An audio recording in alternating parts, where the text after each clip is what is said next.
श्री गुरुवे नमः। अखंडानंदबोधाय शिष्यसंतापहारिणे अचिदानंदरूपाय रामाय श्री गुरुवे नमः। ओम सहना भवतु सहना भुनक्तु सह वीर्यं करवावहै तेजस्विनावदितमस्तु मा विद्विषावहै।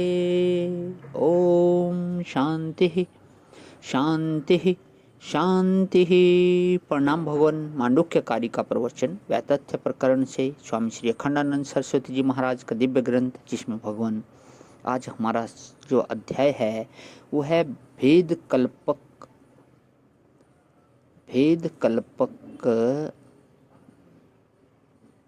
एवं साक्षी कौन। भेद कल्पक कौन एवं साक्षी कौन। तो इसमें मंत्र है 11वां मंत्र। उभयो अपि व्यतथ्यम वेदानाम स्थान्यो यदि क एतान बुध्यते वेदांको वैतेषाम विकल्प कहा।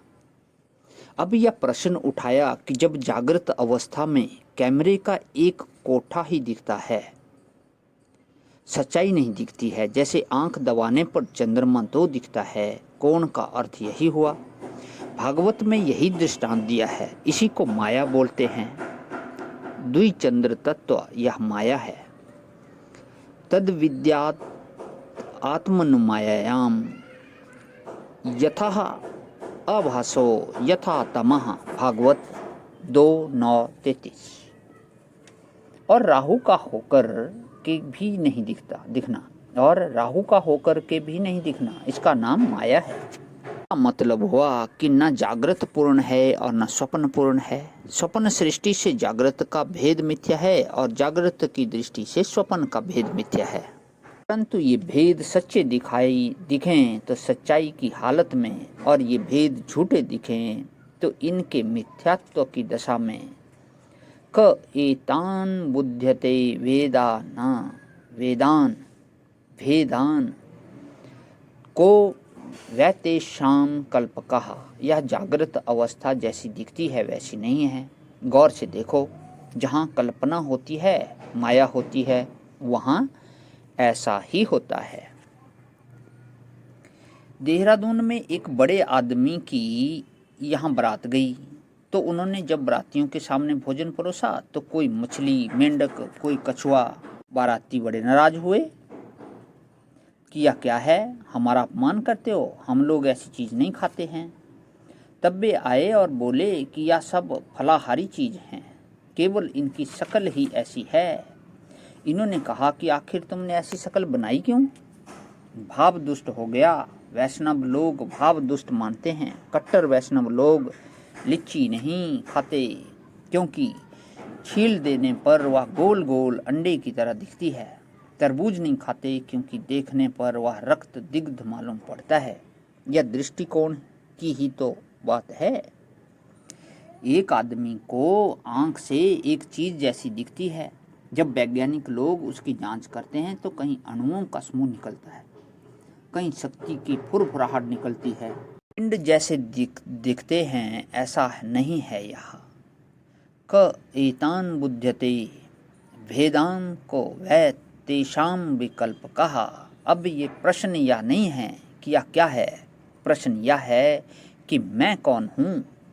अच्छा, दोनों में से क्या प्रश्न होना चाहिए? यह क्या है, यह प्रश्न होना चाहिए कि मैं कौन हूँ, यह प्रश्न होना चाहिए।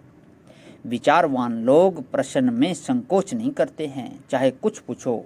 विचारवान लोग यह नहीं कहते कि यह प्रश्न ही नहीं है। अरे भाई, प्रश्न हुआ, आया, ठीक है, अब उस पर विचार करो। लेकिन अगर दोनों में से चुनना हो, यह क्या है और मैं कौन हूँ, तो आप दोनों में से क्या चुनेंगे, क्या चुनोगे? आपकी बुद्धिमानी की परीक्षा हो जाएगी। देखो, जिसको ब्याह करना होगा वह पहले लड़की का पता लगवाएगा कि कैसी है, और जिसको खाना होगा वह भोजन का पता लगवाएगा। जिसको ऑफिस में नौकरी करनी होगी वह ऑफिस के पास पूंजी कैसी है इसका पता लगवाएगा, हमेशा चलने वाला है कि नहीं है। लेकिन जिसको सत्य वस्तु का पता लगाना है वह कोई फायदा उठाना नहीं है। जिसको सत्य वस्तु का पता लगाना है और कोई फायदा उठाना नहीं है, उसको यह जांच करनी पड़ेगी कि यह तो हजारों हैं। अगर हम यह को जानना चाहेंगे तो लाखों अरबों को जानने के बाद भी यह का कभी अंत नहीं होगा। कैसे जान सकेंगे? तो यह को जानना ही शक्य नहीं है। दृश्यत्वेन हो जाएगा, पर कब होगा? जब अपने को जानेंगे कि मैं कौन हूँ। प्रणाम भगवान, आज यहीं विराम। ओम शांति शांति शांति।